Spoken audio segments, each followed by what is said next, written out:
Hello दोस्तों, इस समय ऑनलाइन गेमिंग बिल 2025 बड़ी चर्चा में है। आपको बता दें कि 21 अगस्त 2025 को ये बिल पार्लियामेंट में पास हुआ है। The purpose of bill to curb addiction, financial ruin and social distress caused by this gaming platforms on misleading promises of quick wealth. आपने ऐसी न्यूज़ देखी होगी, सुनी होगी कि स्कूल के छोटे छोटे बच्चे अपने माता पिता की जो सेविंग्स होते हैं वो ऑनलाइन गेम्स में लगा देते हैं, इस चाहत में कि अगर ये गेम जीत गया तो मुझे बहुत सारा पैसा मिल जाएगा। कई बार ये भी देखा गया है कि ये जो पैसा ऑनलाइन गेम्स में लूज़ करते लोग खो देते हैं, इस वजह से या इस फाइनेंशियल बोझ को झेल नहीं पाते और सुसाइड तक कर लेते हैं। तो दोस्तों, बात करेंगे इस वीडियो में ऑनलाइन गेमिंग एक्ट के बारे में, अभी करंट अपडेट्स क्या चल रही है उसमें, और इस कानून के अनुसार किस तरह के ऑनलाइन गेम्स बैन किए गए और सजा का क्या प्रावधान है। आपको ये बात क्लियर कर दूँ कि सारे ऑनलाइन गेम्स बैन नहीं किए गए, किस तरह के ऑनलाइन गेम्स बैन किए ये जानेंगे इस वीडियो में। तो बने रहिए वीडियो में जानने के लिए। अगर आप लोग हमारे चैनल पे नए हैं तो please subscribe channel, press the bell icon, और जानकारी समझने के लिए वीडियो अंत तक जरूर देखिए। फिलहाल हम बात करते हैं करंट अपडेट्स की। आपको बता दें कि इस कानून के आने के बाद बहुत सी गेमिंग कंपनीज ने अलग अलग हाई कोर्ट में, जैसे Delhi high court, MP high court, Karnataka high court में पिटीशन दायर की थी तो challenging the validity of this act. अब अलग अलग हाई कोर्ट्स में अलग अलग पिटीशन चल रही थी, तो ये एक बड़ा मसला बन रहा था। इसी को देखते हुए 8 सितंबर 2025 को सुप्रीम कोर्ट ने एक ट्रांसफर पिटीशन की सुनवाई करते वक्त ये आदेश दिया कि जितनी भी पिटीशंस है that challenging the validity of this act, जो डिफरेंट हाई कोर्ट्स में चल रही है, उन सबको सुप्रीम कोर्ट में डायरेक्टली ट्रांसफर कर दिया जाए। और सुप्रीम कोर्ट में ऑलरेडी इस तरह की पिटीशन चल रही है जहां पे इस कानून को चैलेंज किया गया है। तो सुप्रीम कोर्ट ने निर्देश जारी कर दिए, जो भी करंट याचिका है या फिर कोई नई याचिका, नई पिटीशन आती है जो इस कानून को चैलेंज करती है, वो डायरेक्टली सुप्रीम कोर्ट में ट्रांसफर कर दी जाएगी। लेकिन वही याचिका जो चैलेंज करती है validity of this online gaming act 2025। तो दोस्तों, ये तो करंट अपडेट हो गए। अब बात करते हैं इस एक्ट की, इस कानून की। हम इस कानून के 2-3 सेक्शंस देखेंगे जो इंपॉर्टेंट सेक्शंस है। आपको बता दें इस एक्ट में टोटल 20 सेक्शंस है। इसी एक्ट का सेक्शन 1 सब सेक्शन 2 आप देखेंगे तो कहता है it extends to whole of India and also applies to online money gaming service offered within territory of India और operated from outside the territory of India. इसमें जो important word है वो है ऑनलाइन मनी सर्विस गेमिंग। मतलब ये जो online money games है या फिर ऑनलाइन मनी गेमिंग सर्विसेज है, तो इस तरह के गेम्स ही इस एक्ट के अकॉर्डिंग कवर होंगे। अब इसका सेक्शन 2 है। सेक्शन 2 के अंदर जो डिफरेंट वर्ड्स है, जैसे एडवर्टीजमेंट हो गया, ई स्पोर्ट हो गया, इन सबको डिफाइन किया गया है। इसी सेक्शन में सबसेक्शन 1 क्लॉज F अगर आप देखेंगे तो इट्स रिगार्डिंग ऑनलाइन गेम्स। ये कहता है online games mean any games which is played on the electronic और digital device and is managed and operated as a software through internet और any kind of technology facilitating electronic communication. तो इसके अनुसार online game वो है जो electronic device पे खेला जाएगा, चाहे वो मोबाइल हो, लैपटॉप हो, टैबलेट हो, कुछ भी हो, इलेक्ट्रॉनिक डिवाइस होना चाहिए।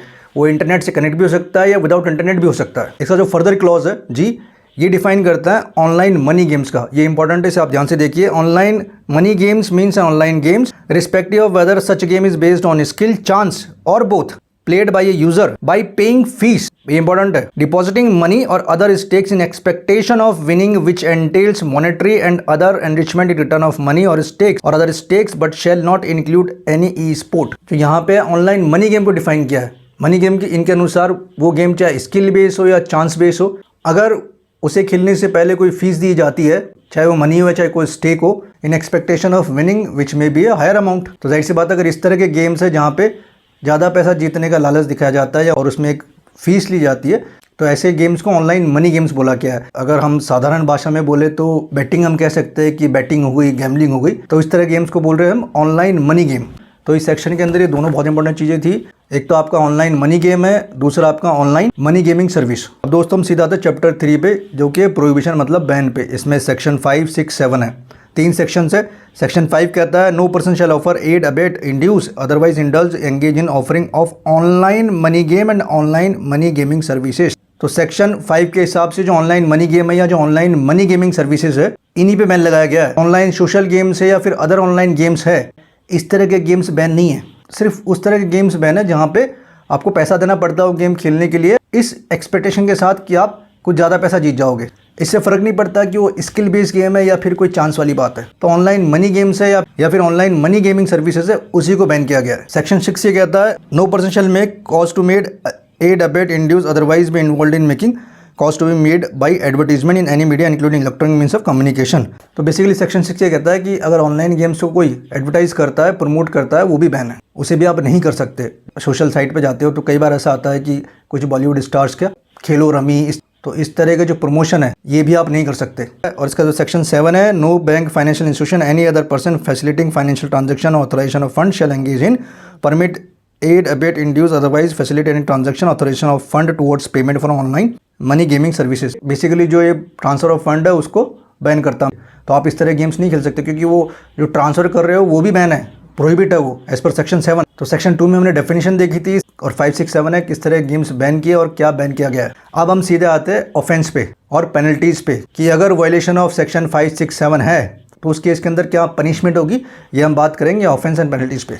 दोस्तों ऑफेंस एंड पेनल्टीज की बात करें तो ये चैप्टर 5 में सेक्शन 9 इसमें कहता है any person who offers online gaming service in contravention section 5 shall be punished with an imprisonment for term which may extend to 3 years with a fine which may extend to 1 crore rupees। any person who offer, मतलब कोई व्यक्ति इस तरह का game बनाता है, offer करता है, तो अगर ऐसा होता है तो फिर इस केस में सजा का प्रावधान है जो कि 3 साल तक की सजा हो सकती है और जुर्माना हो सकता है 1 करोड़ तक का। इसी का sub section 2, any person who makes cause make advertisement in any media contravention section C punished with imprisonment term for which may extend to 2 years और may extend 50 lakh rupees और with booth। अगर आप promote करते हो, advertise करते हो तो इस केस में फिर सजा का प्रावधान है वो 2 साल तक का है और जो पेनल्टी वो 50 लाख तक हो सकती है। और इसका जो सब सेक्शन 3 है वो कहता है any person who engages in any transaction authorization of fund in contravention of section 7 shall be punished with an imprisonment of for term which may extend to 3 year with fine which may extend to 1 crore. और अगर fund transfer करते हैं ऐसे game को खेलने के लिए तो उसमें फिर 3 साल की सजा और 1 करोड़ तक का जुर्माना है। तो अगर हम ऑफेंस और पेनल्टीज की बात करें इस पर section 9 of online gaming act 2025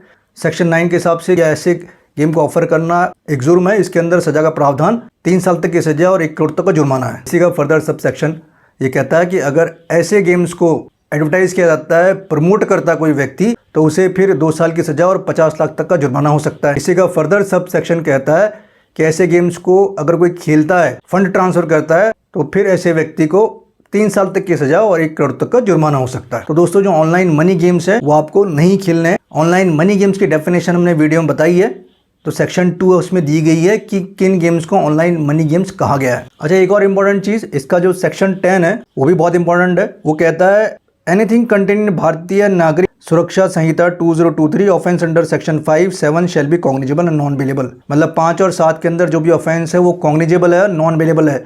police without warrant इसमें अरेस्ट कर सकती है और ये गैर जमानती अपराध है। इसमें व्यक्ति को अरेस्ट करने के बाद कोर्ट में पेश किया जाएगा और जमानत उस व्यक्ति का अधिकार नहीं होगा। कोर्ट कि डिस्क्रिप्शन डिपेंड है कि वो उसको जमानत दे कि ना दे। तो ये कुछ इंपॉर्टेंट सेक्शन थे इस एक्ट के, मुझे लगा आपके साथ शेयर करना चाहिए। उम्मीद करता हूँ जानकारी समझ आई होगी। वीडियो को लाइक शेयर ना भूले। दोस्तों चैनल जरूर सब्सक्राइब कर लीजिए ताकि आपको इस तरह की इन्फॉर्मेशन मिलती रहे। फिर मिलेंगे नए वीडियो में टॉपिक के साथ, तब तक के लिए नमस्कार।